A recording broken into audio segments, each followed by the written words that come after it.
Montana defeats South Dakota to move on to the semifinal of the FCS playoffs. We've got Coach Hawk with us. We've got Caleb Outluski, led the team in tackling, and Michael Wortham set numerous records today. Coach, we'll start with your initial thoughts after a big win for Montana. Thanks, Eric. First, congrats to the University of South Dakota. Really good football team. Coach has done a great job an exceptional job in his first year there. Coach Nielsen left him a good core of players, and they put it all together and, did a great job getting to the quarterfinals. So in terms of us, we're pleased to get that win. I thought we were in control of the game from the jump. I thought we were good in all three phases. Our offense was great. Our defense was great. Our kicking game was really good. So just a really concerted effort to get ready this week, and then the guys went out and performed. So credit goes to them and their preparation and then going out and executing the plan, which I thought was good. Questions? Bobby, can you break down Drew's punt return touchdown, how that worked, and what it mean to you to see him score in his final home game here? Well, it meant we went up more. It was a good play. I mean, we're always just trying to put points on the board, so hoping to contribute. When you can get it in the end zone, it's a great deal. If you look across the spectrum of college football, it's very uncommon to score in the return game, but we did it today, which was great. It was an adjustment on at halftime. We gave him a little different return than we gave him the first half, and kind of caught him. It was well blocked, and obviously Drew did a great job. You can't block everybody, and he did a good job getting it to the end zone.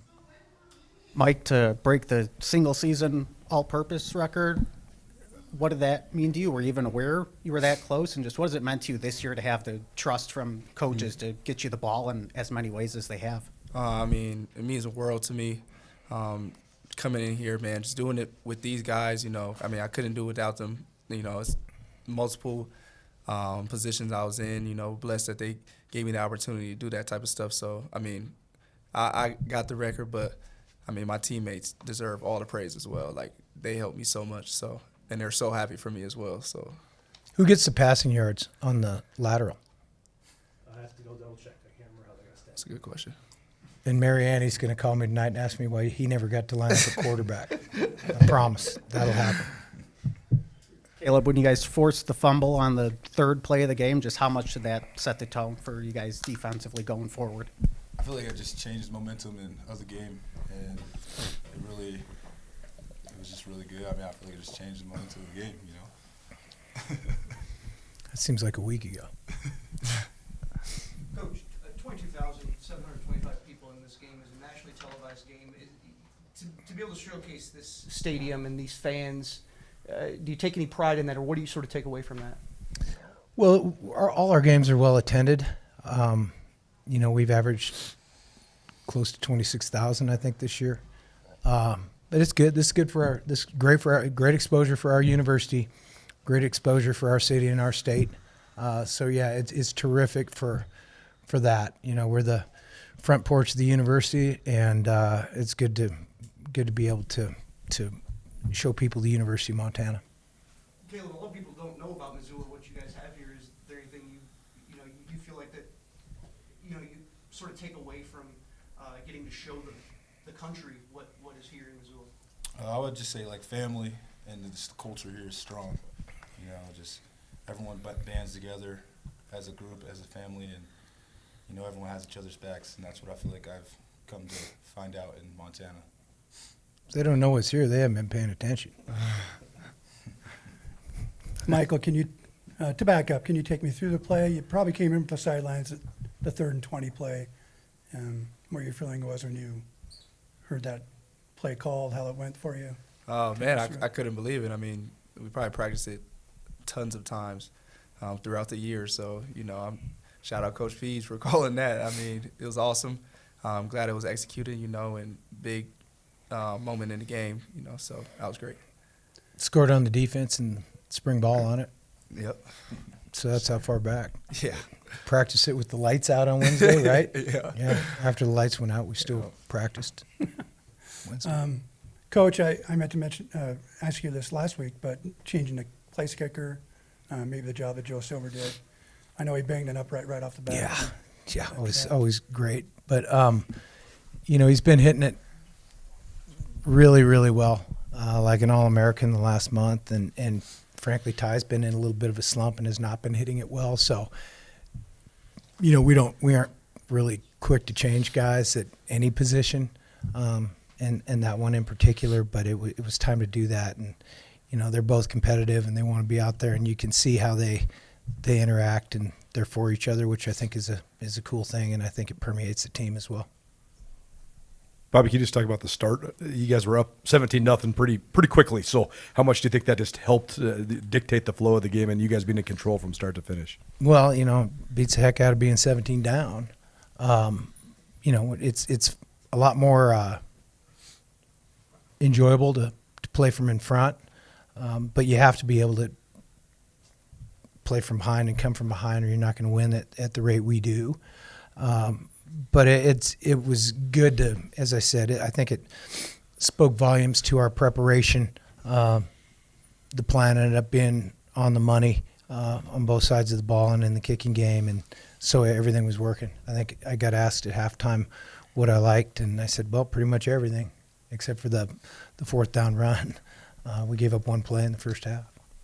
Well, on that note, it seems like you guys are playing your best football right now. So what's that taking to get to this point, 15 weeks into the year?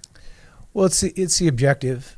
We talk about that right here in this room in September or whatever. The objective is not to play your best game September 15th or something. You want to point to the end of the year. You want to play well in November and December. I think we are. And the thing I would point to is focus, effort, detail. Those are the things that always get you to where you need to go. Mike, can you take me through your two long touchdown catches? Looked like cover two and looked like you just caught them in a busted coverage both times. And what did you see? Yeah, I mean, exactly that, just took the opportunity, seeing the hole on the first one, adjusting my route a little bit. And Kelly, he threw a great ball. And then, second one, just stuff we practice, taking care of their vulnerabilities. And, execution at the end of the day, stuff we practice. So it feels good that the stuff we practice is working in games.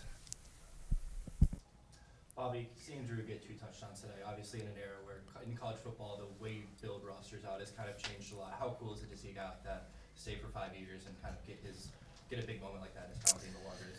Yeah, I mean, college football is what it is, right? And there's no changing that. But we have a strong contingent of guys that have been here for a long time. I mean, it's 50-50, right? We got one on this side that's been here a couple of years. You got one on this side that's new this year, and then you bring up one of the many that's been here their whole career. And it doesn't really matter where they're from or how long they've been here, as long as they buy into what we're doing. But Drew is a special guy to everybody in that locker room and everybody upstairs in the coaches' offices, and he's an easy guy to cheer for because he's a special guy. Mike, similar question to you. Just being here and seeing Drew work for this year and seeing him as kind of one of the leaders in the wide receiver room, just what's that been like? Amazing. I mean, since we got here, he was one of the guys that we kind of looked to help us with signals and play calling, just kind of getting the receivers going, So, I mean, he's a great guy in general, but just an athlete, And, I mean, as you can see, he's balling each and every game. So, I mean, I really enjoy him. He knows that the receiver room enjoys him. We're always playing around, and but on that field, he's a different type of beast. Mike, back-to-back weeks of scoring 50+ against good teams when it matters most. How would you describe what it's like playing on this offense right now? I mean, it's elite to me, but it just comes down preparation, execution, and like I said earlier, it feels good just knowing the things that we practice are working in games. So we just got to keep rolling. Job's not finished, and we got them boys next week. Coach, any early thoughts on getting another shot at Montana State? Well, we're going to enjoy this one. Certainly, this is a big win for us, and we'll be excited to play. I'll guarantee you that. How about that? Yeah. Bobby, another deep run. I mean, Obviously, you've been here before.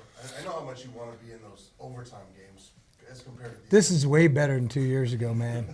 Are you able to enjoy this? I asked Coach Vegan this last night. As the coach, and with all these things going on, there's distractions, there's noise, all this stuff.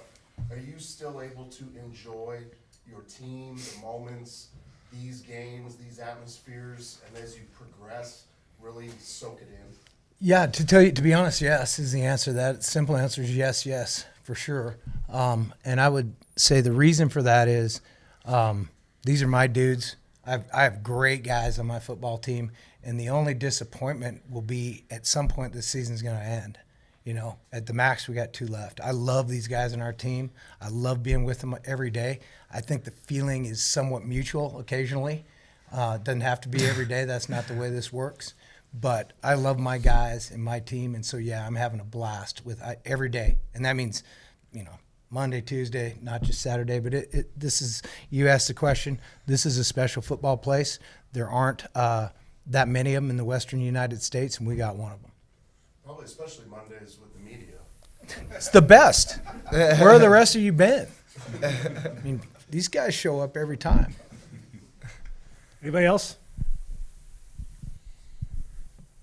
Mike, just kind of, you know, playing off of that, how would you describe just how much fun you've had this season? I think Griz fans obviously would wish that you were here for a few more, but just what it's been like kind of enjoying, and then, you know, obviously that was your last game in Washington Grizzlies Stadium. I mean, it's been a blessing. You know, I prayed to just even be a part of a winning program, just at least win 1 year. You know, if you look at my resume, you know, it hasn't been too many good guys, good teams, but season hasn't gone the way we wanted it to on those previous teams, you know. So the fact that I'm here playing with these guys, playing at a high level with these guys, you know, and doing the things that we kind of just, I mean, honestly, we literally kind of set out a goal, you know, in the beginning was like, hey, we're going to be here, we're going to do these things.